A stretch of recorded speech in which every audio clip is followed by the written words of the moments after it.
এই এসিটা মাত্র এক সপ্তাহ আগে কাজ করে গেছিলাম। এসি ওয়ার্লপুল ব্র্যান্ডে, দেখেন ইনভার্টার 1.5 টন। তো এক সপ্তাহ আগে কাজ করে গেছি। এই যে সার্ভিস ভাল্ব দেখতে পাচ্ছেন, এই সার্ভিস ভাল্বটা লিক ছিল। পাইপ, কন্ডেন্সার, ইনডোরের চেম্বার সব কিছু ভালোভাবে চেক করেছি, কোনো রকমের সমস্যা পাইনি। শুধুমাত্র এই সার্ভিস ভাল্বটাই লিক পেয়েছিলাম। এটা চেঞ্জ করার একটা ভিডিও আছে আমার টিকটকে, দেখতে পারেন। তো এই সার্ভিস ভাল্ব চেঞ্জ করে নতুন করে গ্যাস করে কমপ্লিট করে গিয়েছি 7 দিন পর। 7 দিনও না, মনে হয় 6-7 দিন পরেই কাস্টমার বলল তার এসি ঠান্ডা হয় না। এসে দেখলাম আবার চেম্বার লিক।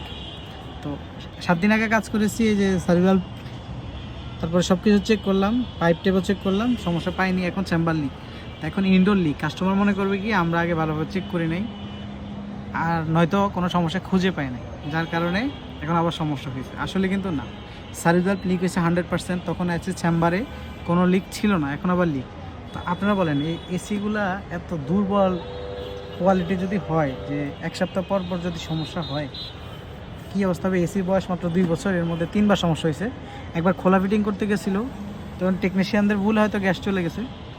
আর এখন সার্ভিস ভাল্ব লিক হয়েছে, এর মধ্যে এখন আবার এক সপ্তাহ এসি চেম্বার লিক। তো মানে কোন এসি কিনলে মানুষ শান্তি মতো চালাতে পারবে আমি বুঝতেছি না আসলে। সব এসি এরকম, ঠিক আছে? তো এই হচ্ছে অবস্থা। দেখেন, এত উঁচু বিল্ডিংয়ের মাঝখানে কাজ করতেছি, এরকম সমস্যা যদি হয়, বারবার আসা যাওয়া, ঝুলে নামা অনেক কঠিন। ভালো থাকবেন সবাই, ধন্যবাদ।